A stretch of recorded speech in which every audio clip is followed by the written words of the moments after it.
Et si je te disais que l'éveil spirituel n'a rien de miraculeux et que c'est juste un entraînement cérébral? Je t'explique pourquoi maintenant.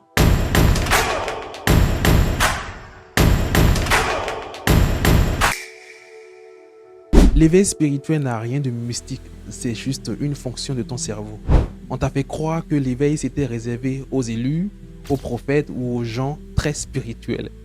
Mais la vérité, c'est que ton cerveau peut apprendre à s'éveiller.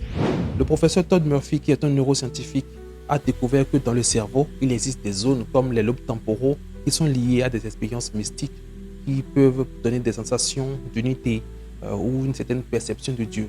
Et ce n'est pas de la magie, c'est juste de la science.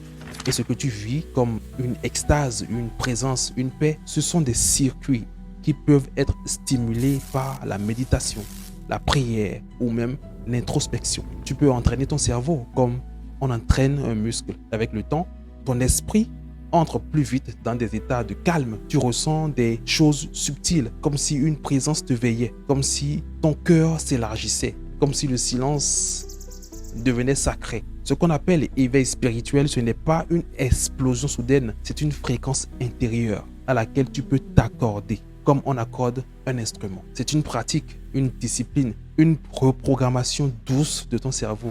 Alors on peut affirmer avec certitude et de manière scientifique que chaque fois que tu t'arrêtes pour écouter ton silence, chaque fois que tu respires profondément et en conscience, tu actives ton cerveau, ton éveil spirituel encore et encore et encore.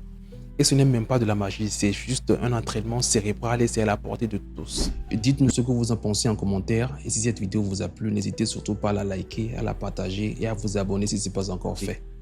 À bientôt.